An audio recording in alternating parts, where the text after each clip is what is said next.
Bisa hadir pada acara rutin kita, yaitu pengajian pimpinan, yang tidak lain adalah salah satu bentuk komitmen kita terhadap organisasi, di mana ini sudah bertahun-tahun kita laksanakan, dan inovasi yang sudah dilakukan baik oleh pimpinan daerah maupun majelis serta pimpinan cabang tentunya sangat luar biasa, dan terima kasih kami sampaikan kepada seluruh pimpinan mulai dari ranting, cabang, dan daerah serta amal usaha yang senantiasa berkomitmen untuk melanjutkan perjuangan seperti itu tadi. Yang hadir diundang ini berarti sadar akan kewajiban suci, ya kan? Membina hak kaum wanita, ya, walaupun agak sedikit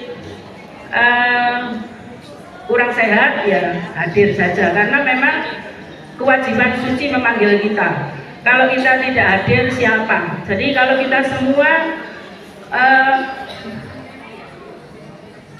punya satu, jangan sampai dibalik wong siji untuk ae ora teko ora ketara, nah, jangan ya. Maka itu menjadi kewajiban suci kita untuk senantiasa melanggengkan sebuah organisasi. Sekali lagi, Profesor almarhum ya, Profesor Yunar Elas mengatakan kenapa kita harus datang rapat, datang pengajian, datang, karena ini merawat kehidupan organisasi. Kalau sudah tidak ada acara-acara yang kita gelar baik di ranting, cabang maupun daerah, ya wis ketam, you know, yang ada. Nah, kita ini berkolaborasi untuk berdagang dengan Allah. Sudah sering disampaikan oleh majelis taklim, ya. Kemudian sekali lagi seluruh pimpinan yang hadir, karena keterbatasan tempat dan sebagainya, maka ranting hanya diutus 2 saja. Sebetulnya kalau pimpinan ranting, pimpinan cabang ya gak cukup ini semua. Maka sudah menjadi kewajiban kita bersama, baik di tingkat pimpinan daerah sampai pimpinan ranting, itu menyampaikan apa yang sudah kita dengarkan, kita perhatikan pada setiap pertemuan di pengajian pimpinan. Jadi ngaji itu Bu tidak hanya ngaji seperti yang disampaikan oleh majelis taklim atau yang disampaikan anak-anak tadi, ya. Jadi mengaji di sini dalam tanda petik adalah menambah ilmu kita apa saja. Kalau pertemuan itu mesti manfaatnya ada, walaupun mungkin 10-5% dari apa yang kita terima di otak kita kemudian masukkan dalam hati, dan ini menjadi sebuah pengetahuan. Nah, maka dari itu ibu-ibu, kewajiban kita menyampaikan. Maka kalau mubalik gak hadir itu kita tidak bingung di ranting itu, karena kita sudah punya modal catatan tiap yang hadir itu, walaupun sekilas. Maka dari itu genap 1 tahun dari yang sudah kita gilir kemarin, mulai pimpinan harian sampai majelis, ibu mesti masih ingat, mulai dari majelis tabligh pertama menyampaikan apa sih yang namanya majelis tabligh dan ketarjihan, sampai yang terakhir kemarin manhaj dan apa Bu? Manhaj dan apa? Nah, itu saja nih dikoceki di ranting bisa. Kemudian majelis Paul Dasmen di SKMK Muhammadiyah itu menyampaikan ada mencari ilmu. Sekarang urgensi literasi digital. Apa sih urgensinya? Lah, pengetahuan, keterampilan menggunakan menggunakan sosmed, ya, sosial media itu bagaimana? Itu nanti akan disampaikan oleh Bu Rina dan insya Allah itu bermanfaat sekali. Nah, ibu-ibu Aisyah, baik terutama di ranting itu sebagai ujung tombak dari organisasi kita. Jangan sampai pimpinan ini tidak tahu. Kalau dulu waktu majelis kader menyampaikan tentang struktur di kepemimpinan, mulai dari pimpinan pusat, pimpinan wilayah, pimpinan daerah, pimpinan cabang, pimpinan ranting. Jangan sampai tidak tahu. Rapat-rapat itu apa saja? Namanya ada tanwir, ada namanya muktamar, ada muswil, ada musda, ada muscap, ada musra. Jangan sampai blank gak rolas. Apa sih tanwir itu? Takut apa era beru? Jangan, ya. Ibu harus tahu. Karena itu sudah dijelaskan oleh majelis kader waktu itu. Nah, kemudian jadi konstitusi, makanya kemarin waktu Pak Prabowo mengadakan Baitul Arqam untuk menteri-menteri dan wamen. Nah, itu katanya Pak Haidar itu alhamdulillah sekarang pemerintah sudah meniru Muhammadiyah mengadakan Baitul Arqam, ya. Ya kan tidak ada loh Bu. Iya, kalau kan saya nggak tahu Baitul Arqam ya nggak ngerti. Apa sing jenenge iki manfaatnya ketemu itu apa, silaturahim. Ini Bunda Bu Jupri kemarin dinobatkan sebagai salah satu perempuan inspiratif Kota Malang. Kok dikatakan inspiratif apa? Ya banyak kiprahnya yang sudah dilakukan mulai dari tingkat ranting, dari guru TK sampai jadi jelek-jelek begini. Oh, cantik-cantik. Itu ibu-ibu, pengetahuan kita, pentingnya kita mengirim utusan untuk pertemuan-pertemuan ini, ya Bu ya. Jadi sebuah program itu baru bisa dikatakan sukses apabila itu sampai ke tingkat bawah itu dipahami. Lek gak paham berarti program itu belum sukses. Program nasional api-api disederhanakan sampai ke tingkat ranting sudah, dan itu sudah dilaksanakan ibu-ibu semua alhamdulillah. Banyak inovasi dari ranting-ranting terutama itu sudah dilaksanakan. Maka memang perlu kita ketemu seperti ini, mesti manfaatnya ada, bukan tidak ada manfaat. Ada enggak manfaatnya Bu? Banyak kan ya. Ibu ilmunya udah diaken. Terakhir ibu, terakhir tapi sih 5 menit lah Bu ya. Nah ini kalau tadi nanti disampaikan oleh Bu Rina, era digital age ini kalau misalnya kita sampaikan bahwa tahun prediksi ya, ini 5 tahun yang lalu Pak Mukti, 5 tahun, 3 atau 4 tahun yang lalu Pak Mukti diundang ke UIN ini loh Bu. Itu beliau menyampaikan tahun 2025 itu masyarakat itu sudah 85% terkoneksi dengan internet. Jadi sisanya 15% itu yang mungkin yang nggak punya HP, yang itu enggak. Kita tuh minimal ya, yang usia 60 sampai 70 notul untuk linknya Zoom itu insya Allah bisa kabeh. Ya. WA sudah bisa, bikin TikTok bisa, bikin apa selfie-selfiean itu sudah bisa ya. Maka tentunya kita sekarang sudah enak Bu. Hari ini dress code-nya apa? Tadi dari ibu lah dengan ibu kan ono ditulis dress code yo gak apa-apa, keliru-keliru titik itu biasa ya. Gak salah kalau misalnya bajunya kuning, kerudungnya merah ya bagus saya ibu. Ya. Berwarna-warni ya. Nah, maka ibu tentunya nanti akan disampaikan bahwa teknologi ini memang menurut saya ya seperti yang lalu kalau tak sampaikan, teknologi itu memberikan alternatif, tak memberikan solusi sebetulnya banyak, hanya memberikan alternatif. Coba GPS ibu ya, kalau ibu nurut terus GPS itu kadang itu kesasar. Tapi kalau GPS-nya orang kampung, Mbak Zia, oh main gampang lu kok di main kok rene, ya no tutokan terus nono minggiri terus nurus ya gua main. Tapi nggak bisa kalau kita pakai GPS. Belok kiri 200 meter dan seterusnya. Maka alternatif yang diberikan karena itu sebuah berulang ya. Ya, itu nanti dijelaskan oleh Bu Rina bagaimana itu bisa terjadi ya. Jadi GPS itu lebih kepada masyarakat. Tapi Bu, saya katakan bahwa kita memang seperti pada saat COVID itu kan ada seperti kita ya personal atau individu itu bisa distancing ya, bisa berjarak, tapi social distancing nggak bisa karena semua itu tidak bisa di virtual. Sekali lagi pengajian virtual bisa ya Bu ya, terawih virtual bisa enggak ya, ya kemudian takziah virtual bisa, tapi pemakaman virtual nggak bisa, kan begitu, semua nggak bisa, masih limitation, jadi masih terbatas, tetap memerlukan dengan manusia, memerlukan campur tangan manusia. Paling akhir ibu-ibu nanti, ibu-ibu ini kemarin mungkin belum ada beberapa ranting yang belum paham. Di share itu tangga bencana Bu ya.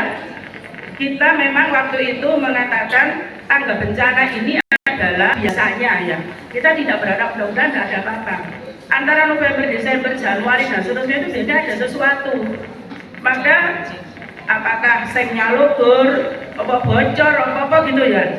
Lah, itu gak balik urunan, ayo gerakan 10 ribuan. Lah itu nanti tidak diberikan kepada 1% dan seterusnya.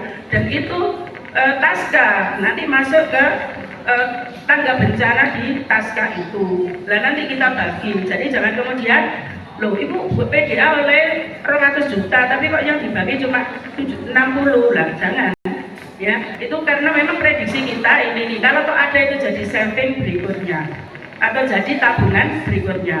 Kemudian yang kedua, pesan kami nanti masih ada PR lagi bagi ibu-ibu, profil cabang ranting mohon dipersiapkan untuk Muspimda 2025. Jadi mohon tiap ranting, tiap cabang membuat profil cabang ranting masing-masing beserta amal usaha ya Bu ya, yang punya amal usaha atau musola atau mungkin kalau yang jelas TK ya Bu ya. Nah itu semuanya mohon itu dipersiapkan supaya nanti kalau ada tagihan dari Bu Ruli atau Bu Fauzia itu kita sudah siap. Memang yang biasa nagih itu kan 2 orang ini ya, maka ini kita persiapkan. Saya kira itu. Terima kasih Bu Rina sudah menyisihkan waktu untuk hari ini.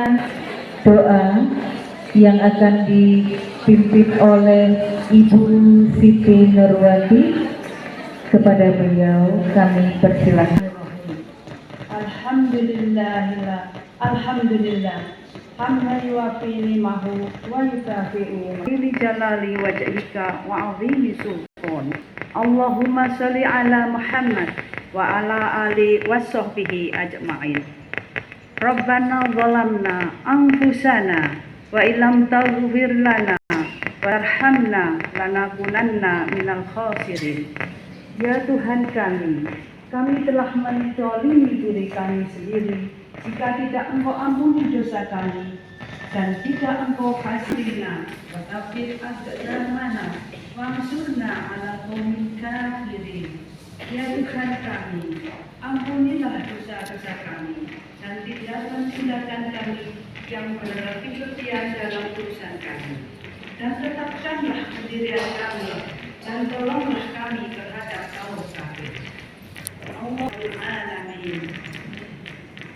Para materi, maka izinkan saya untuk menutup acara pembukaan ini terlebih dahulu.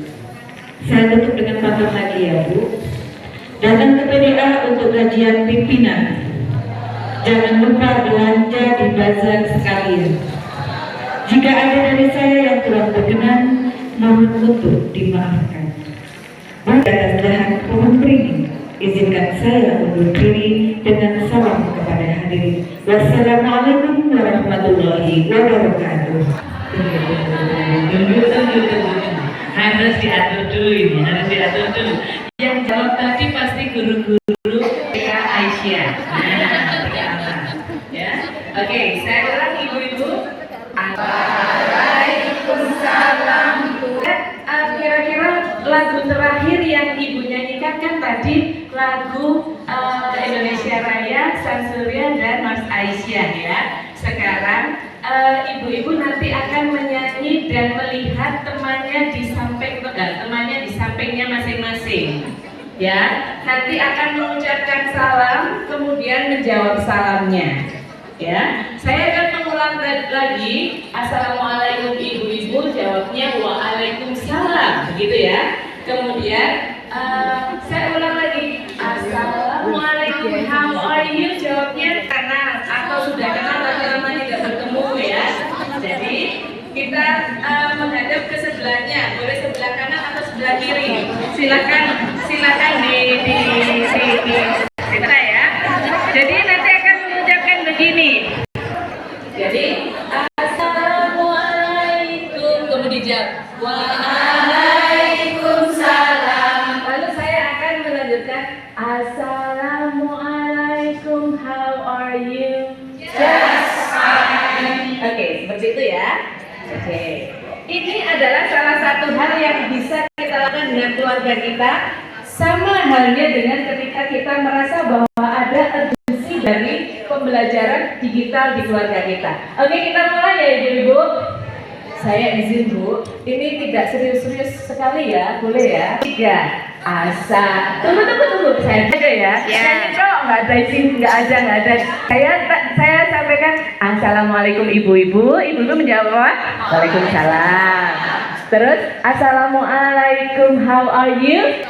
1, 2, 3. Assalamualaikum ibu-ibu. Waalaikumsalam. Assalamualaikum, how are you? Just fine. Assalamualaikum. Waalaikumsalam. Assalamualaikum, how are you? Alhamdulillah. Dia yang disampaikan oleh. Jadi di antara ibu-ibu yang ada di sini itu ada yang pilek, ada yang batuk, ada yang badannya capek. Tapi ketika diajak menyanyi semangat luar biasa. Ini adalah penanda bahwa semangatnya ibu-ibu ini sangat luar biasa, ya. Oke, yang saya hormati tentunya yang sama-sama kita hormati Ibu Pimpinan Daerah Aisyah Kota Malang, Ibu Hera, Ibu Sekretaris, Bu Ruli, Bapak Ibu-ibu pimpinan dari masing-masing cabang dan ranting. Saya sampaikan terima kasih banyak. Hari ini kita memulai dengan sesuatu yang sudah menggembirakan. Nah, ini nanti hari ini kita akan berdiskusi juga. Jadi saya bukan kalau kita berpikir kembali bahwa kita yang menjadi ibu-ibu ini sumber utama informasi bagi keluarga kita itu adalah benar. Dalam keluarga sebelum anak-anak kita mencari informasi dari luar. Nah, ibu-ibu, apa sih yang dimaksud dengan literasi digital? Nah, apakah ibu-ibu sudah tahu apa yang dimaksud dengan literasi digital?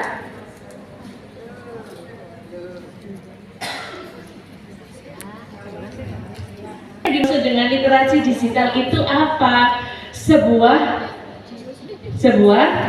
keterampilan kita, sebuah literasi kita tentang penggunaan teknologi dalam kehidupan kita sehari-hari.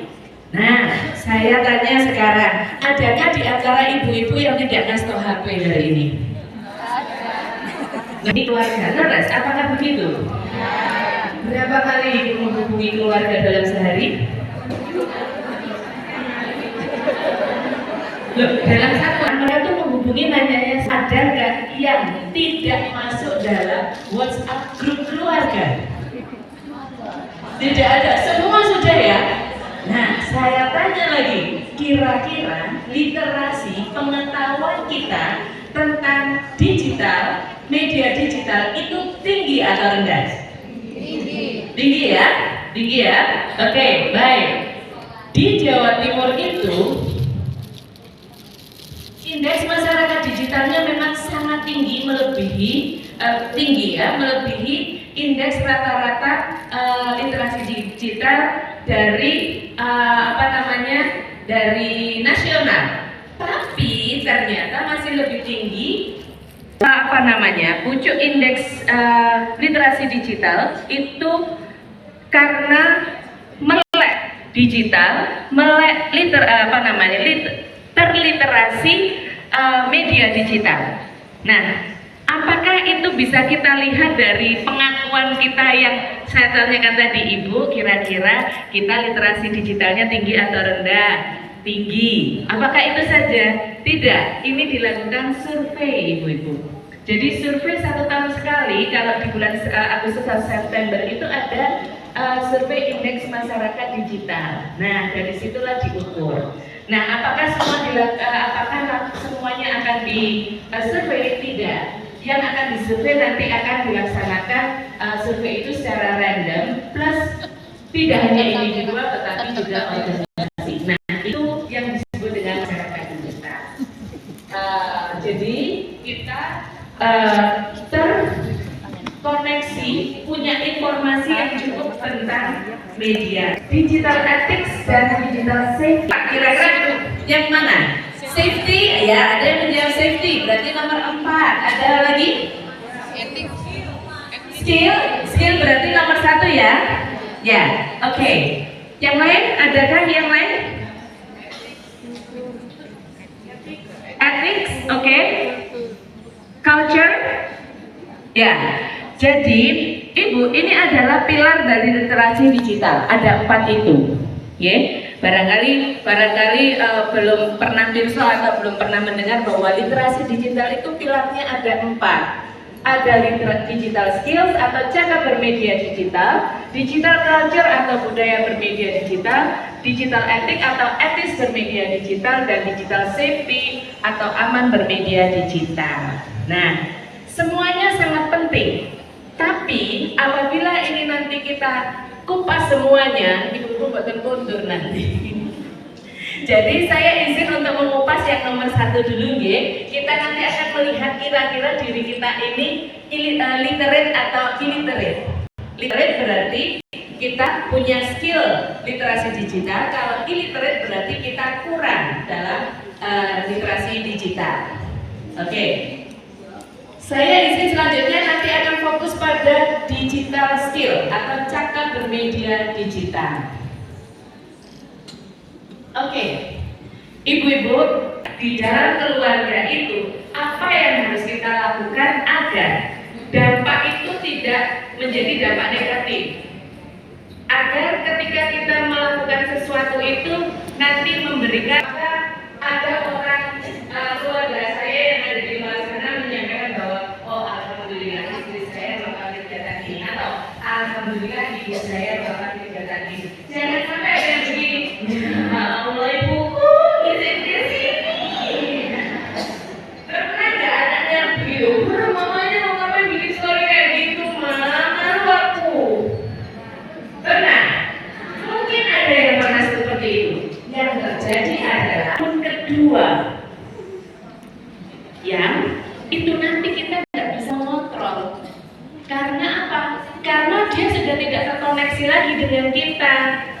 Nah begitu.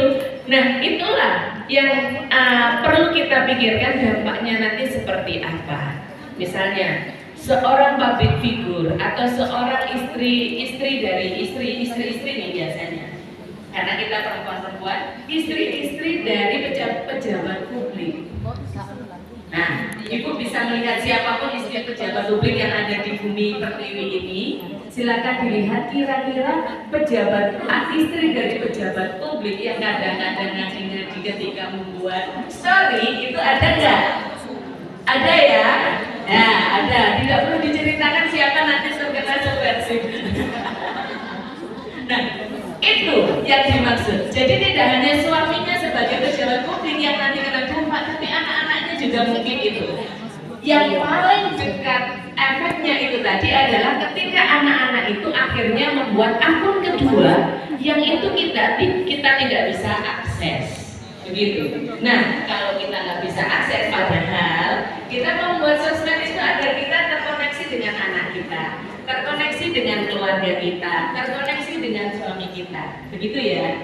Nah, tapi kalau sudah kayak gitu, kita terutama ini pengalaman saya.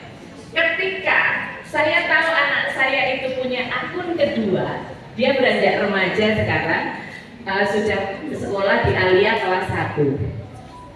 Ketika dia beranjak remaja, dia sukanya menyampaikan begini, aku nggak mau aku kalau terlihat ibu saya itu sedang melakukan ini. Jadi gini, aku nggak mau kalau ibu melihat kegiatanku. Nah, kenapa kok nggak mau melihat kegiatan kakak? Karena aku maunya kegiatanku hanya dilihat oleh orang-orang yang aku kenal. Lah, ibu apa nggak dikenal? Ya kenal, tapi kan setiap hari aku sudah melihat ibu. Nah, itu adalah jawaban yang disampaikan oleh anak sekarang. Yang berikutnya, mahasiswa saya ada dari beberapa negara. Beberapa negara itu salah satunya adalah dari negara Vietnam. Saya minta, boleh nggak saya follow Instagram kamu karena nanti kita akan melakukan kegiatan bersama dan mengupload di dalam sosial media. Bingung, dia bingung sekali. Loh, kenapa? Saya minta akunnya aja. Bu, saya punya 2 akun. Akun yang pertama adalah untuk publikasi diri saya sendiri. Akun yang kedua adalah akun yang tidak ada isinya dan itu untuk orang-orang. Nah, sekarang fenomenanya seperti itu. Aku merasa pentingnya literasi digital itu, sehingga bagaimana kita bisa mengakses media digital, memahami. Kemudian yang berikutnya adalah diseleksi mana yang cukup bagus buat kita, buat keluarga kita. Dan apabila kita masih punya anak di bawah usia 13 tahun, maka akun yang dimiliki oleh anak kita itu harus terkoneksi dengan kita. Kemudian produksi yang mendistribusikan informasi, memproduksi konten, kemudian menganalisis, verifikasi, dan yang jelas adalah harus dievaluasi. Nah, ada 2 hal yang ada di sana termasuk di dalamnya ada partisipasi dan kolaborasi. Bagaimana ketika Bapak Ibu menggunakan media sosial atau media digital itu membuat ibu-ibu itu mempunyai network. Jangan sampai ketika kita punya sosial media dengan kita karena kita perempuan dan karena kita ibu, karena kita istri adalah keluarga kita.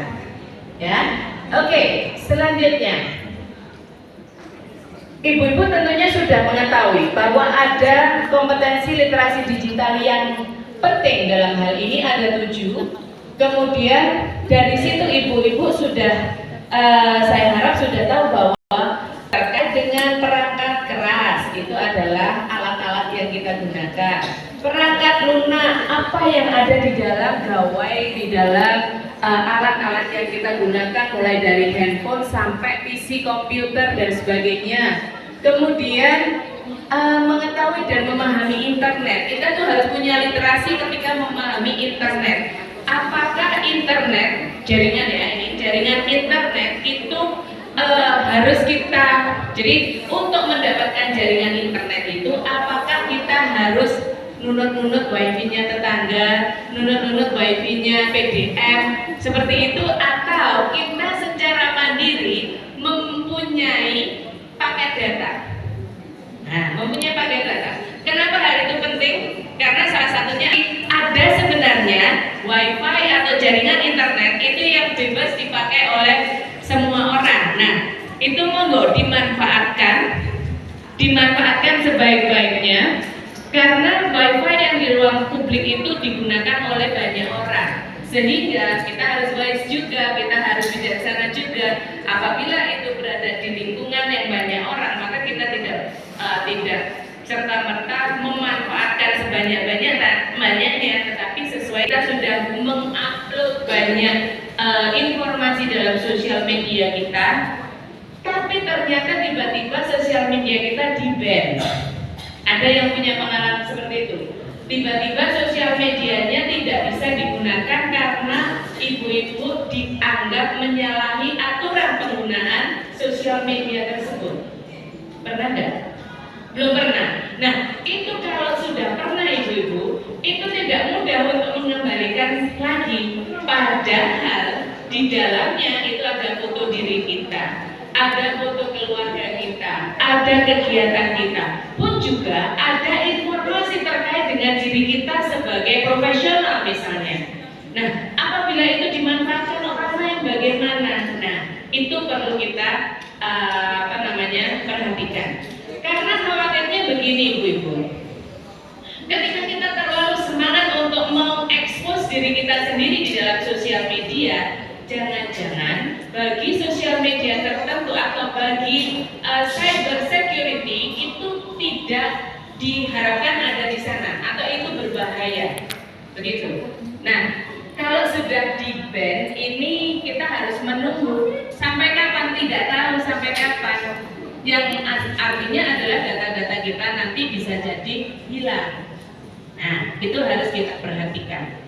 Satu mahasiswa saya berasal dari Thailand, jurusan bahasa Inggris. Sekarang sudah kembali lagi ke Thailand. Tahun lalu saya bertemu dengan dia di Bangkok. Saya tanya, kamu sekarang kerja apa? Saya kerja di TikTok, Bu. Weh, kerja di TikTok tak megol-megol ngono. Hei ibu, jangan kayak gitu dong. Saya tanya, apa kerjaanmu? Kerjaan saya ada pada quality controlnya TikTok. Semua perso TikTok ya? Punya akun TikTok semua? Saya follow ya. Oh, tapi saya belum punya akun TikTok. Saya lihat, nanti saya lihat. Oke. Tugasnya dia adalah melihat melihat konten TikTok dari 4 negara. Dia sendiri itu punya tim kerja yang jumlahnya 50 orang itu untuk mengakses 4 negara: Indonesia, Thailand, Vietnam, Singapura dan Malaysia. Berarti 5, ada 5. Lalu saya tanya begini, kalau begitu ini pekerjaan yang bagus sekali loh ya, kamu perempuan dan kamu menjadi tim leader dari 50 orang. Apakah mereka laki-laki semua atau perempuan semua? Laki-laki dan perempuan. Berarti kamu bisa melakukan leadership. Yang berikutnya, tugasmu itu sangat menarik bagi saya karena tugasmu adalah melakukan quality control pada isi dari TikTok. Ternyata dia bilang begini, Ibu, please jangan publikasikan saya karena saya ini berhubungan dengan banyak ini terkait dengan nyawa saya. Apabila satu orang tahu bahwa saya ini salah satu yang nge-ban TikTok di negara-negara tersebut, saya bisa dicari karena yang ada yang tahu bahwa saya sudah menghilangkan satu konten dari TikTok tersebut. Ini Bu, ini datang ke sini tidak bisa bahasa Indonesia sama sekali, dia ngintil ke saya kemanapun.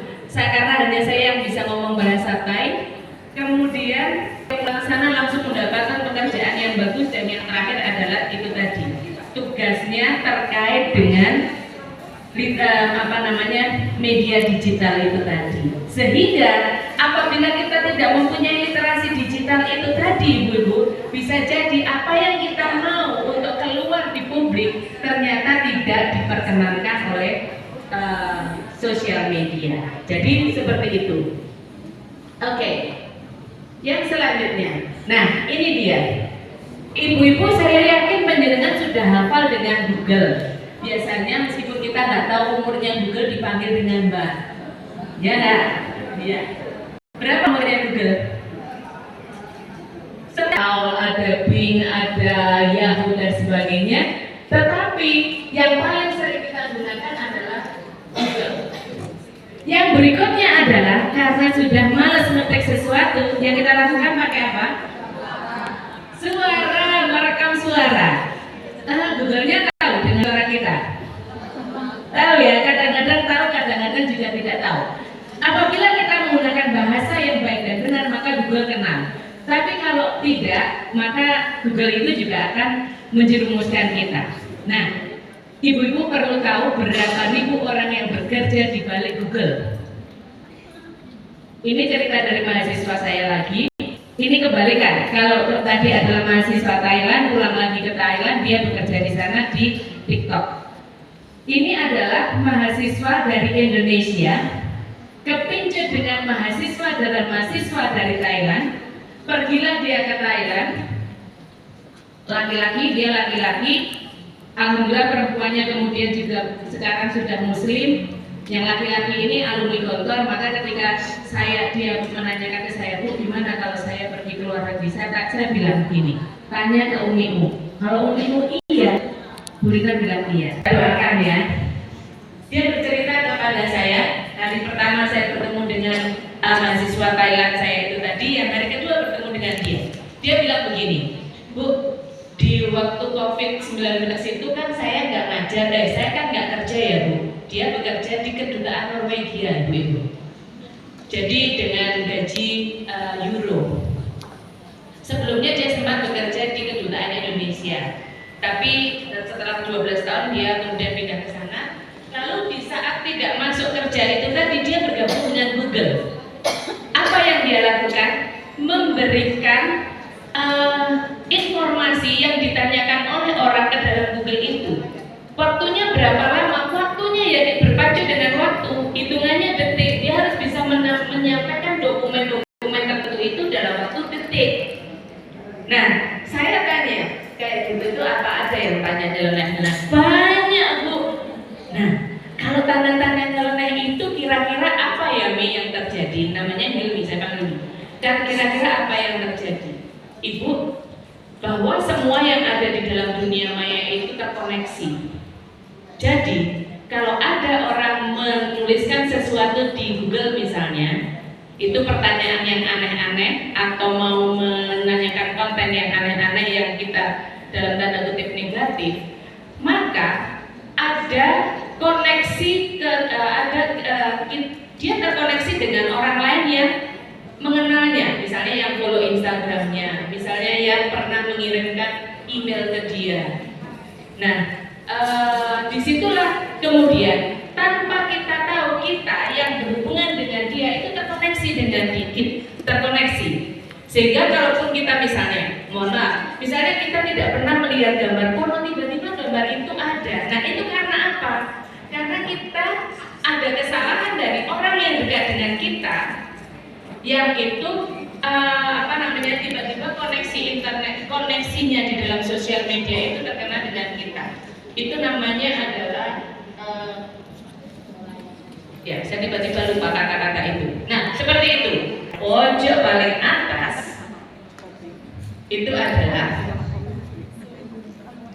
Google Map. Yang tadi katanya Bu Era, Google Map dengan kita. Ya, itu karena apa? Dari awal kita nggak percaya sama Google Map, itulah yang menyebabkan kita itu tersesat. Kemudian Ibu melihat dari letak geografisnya seperti apa, itu insya Allah aman. Saya waktu itu belum pernah pergi ke Spanyol. Saya hanya mempercayakan hidup saya pada waktu itu pada Google Map. Alhamdulillah yang saya cari meskipun sampai menggos-menggos jalan kaki mencari itu ternyata juga bertemu. Yang pertama ketika saya turun dari kereta api ingin mencari apartemen di mana saya tinggal, dan waktu itu saya tidak tahu, dan alhamdulillah meskipun jalan kaki sangat jauh ketemu. Yang berikutnya, saya ingin ke stasiun yang dekat dengan Plaza de Toros. Saya ditunjukkan semua tempat, tapi saya ikuti aja dengan sambil nyanyi-nyanyi, kadang ya sambil marah-marah, kadang sambil nyanyi-nyanyi. Alhamdulillah sampai di sana. Selain Allah yang menunjukkan jalan itu Google Map yang berjasa, ya.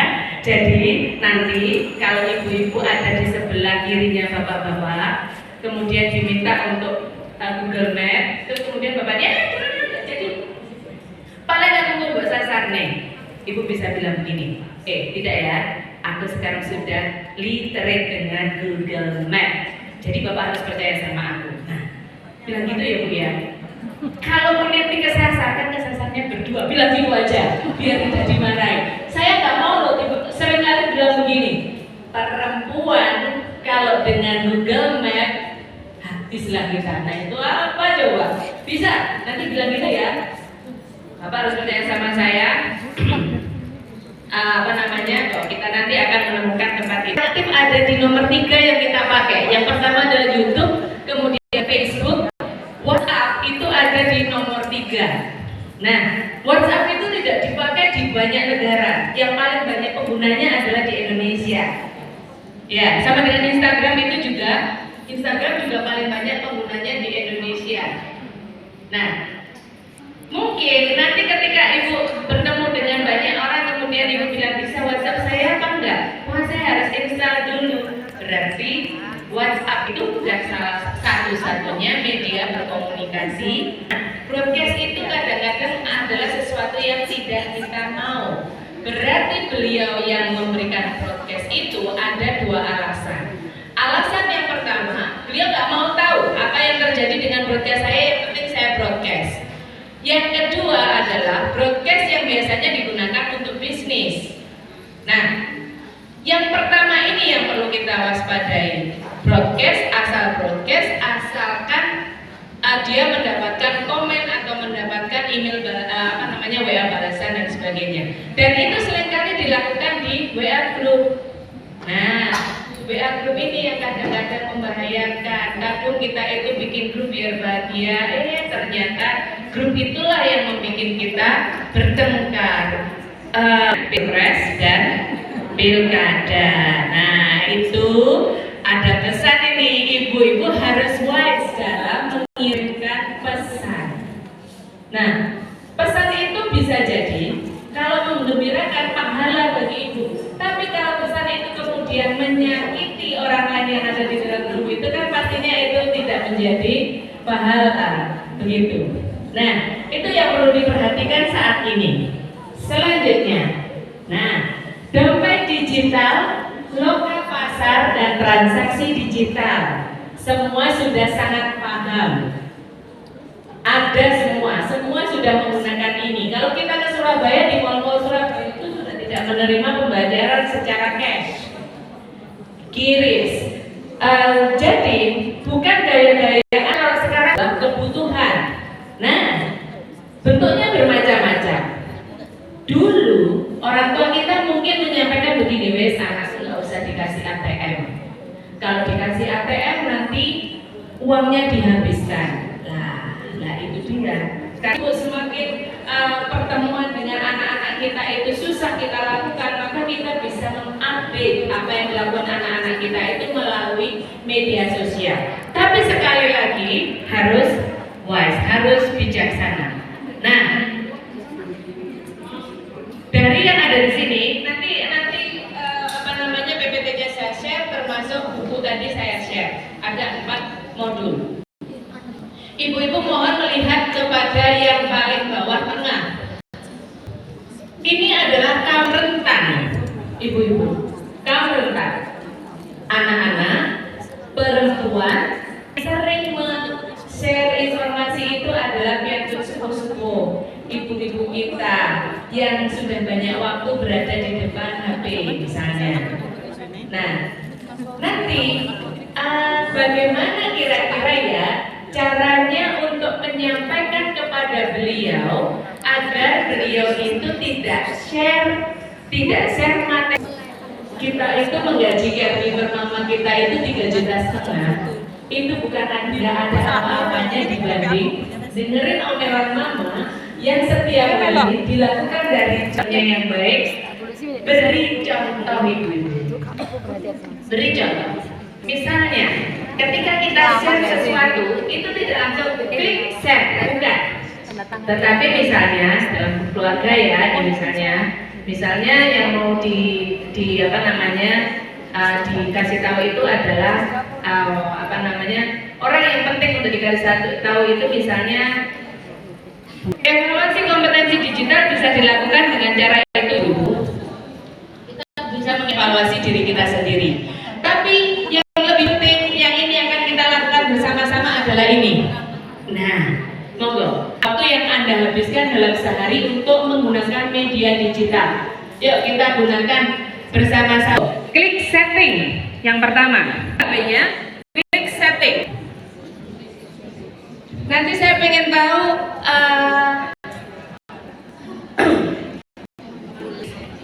Ya, klik setting. Ya, di dalam HP kita masing-masing ada setting. gambarnya seperti itu. Gambarnya seperti itu. HP itu apa saja? Dan berapa lama ibu melakukan? Ya, kita klik setting. Sambung. Nah, sekarang saya tanya dalam bahasa Indonesia atau bahasa Inggris HP-nya ibu? Oke, bahasa Indonesia. Pengaturan, kalau setting sama dengan pengaturan. Lalu yang kita klik selanjutnya adalah digital well-being and parental control. Digital well-being or parental control, kebiasaan digital dan kontrol orang tua. Coba diklik ke bawah, warnanya hijau. Teman-teman, sudah ketemu? Oke. Nah, sudah diklik. Alhamdulillah yang paling banyak Al-Quran ya Bu. Masya Allah, berapa waktu yang dibutuhkan? 48 menit adalah paling tinggi, yaitu Al-Quran. Nah, yang lain diklik Bu, diklik. Nah, akan muncul apa yang tertinggi di sana? Apa yang tertinggi di sana? Selama 48 menit. Di bawahnya wis, karena tadi pergi pakai wis 43 menit, termasuk kesini tadi pakai wis. Kemudian WA, WhatsApp 40 menit. Ini karena menjawab grup-grup. Makasih. Hanya 3 aja hari ini seperti. Banyak Bunda. Al-Quran, aplikasi hari ini di dalam HP Ibu itu lebih dari 5 kegiatan atau 5 digital media yang sudah dibuka. Angkat tangan. 5. Oke, apa saja? WA. Oke. WA mania ini. Oke, yang berikutnya Gmail, YouTube, Quran nomor berapa itu tadi? Nomor 4. Oke, nomor 4, tapi masih ada Al-Quran, baik. Instagram, Google, ini pas ada flip, remote, jam, kamera. Luar biasa wanita karir ini. Oke, oh iya. Ini mupeni banyak umat. Nah, jadi WA-nya tertinggi. Ya, WA tertinggi ya. Ada harus mentransfer uang dengan menggunakan Flip. Ada harus menonton video dengan menggunakan YouTube. Oke, ada yang itu tadi 12 sudah banyak sekali, luar biasa. Ada yang 5. Ibu-ibu berapa jumlahnya? Berapa Bu kegiatannya? Lihat apa enggak? Dilihat ya? Dulu. Ya. Oke, baik, terima kasih Ibu-ibu. Jadi, dari apa yang sudah kita laksanakan barusan, kita sebenarnya sekarang sudah tahu berapa lama kita melakukan kegiatan dalam media digital kita. Nah, itu bisa menjadi introspeksi diri. Kadang-kadang kalau kita sudah masuk ke dalam satu media, itu kemudian kita lupa. Oh iya ya, saya tadi sudah sangat lama ya, sama dengan anak-anak kita. Anak-anak kita kalau sudah ada di depan HP, mereka pasti akan berlama-lama di sana. Kuncinya kita yang mengingatkan adalah kita tidak mengingatkan dengan marah kepada anak-anak. Semakin kita misalnya dari di depan HP terus, maka dia akan lebih marah ke kita. Karena itu adalah sebuah ada efek dari konsentrasi yang hanya pada satu titik itu. Apabila kita hilangkan konsentrasi itu atau kita ganggu konsentrasi itu, maka emosi yang akan keluar. Nah, ibu-ibu sekalian, itu tadi adalah hal yang perlu kita waspadai, hal yang perlu kita pelajari. Saya yakin ibu-ibu sudah mempraktikkan setiap hari, tetapi mungkin tentang literasi digital itu secara teori, secara praktek atau secara pelaksanaannya baru kita pelajari hari ini.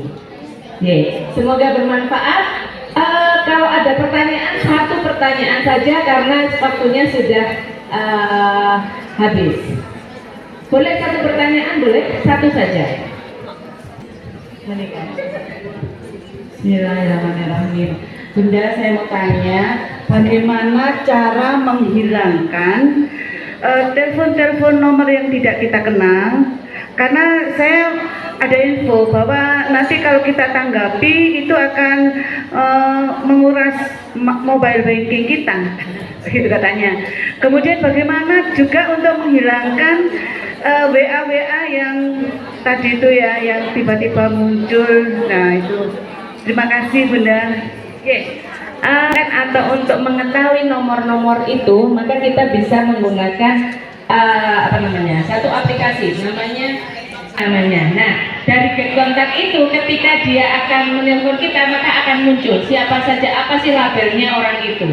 Orang itu melabeli orang yang menelpon kita dengan apa saja. Misalnya ada yang melabelinya dengan penipu, misalnya penipu jahanam, misalnya ada yang kayak gitu. Jadi nanti itu tidak perlu diangkat. Gimana? Oh oke, WA ya.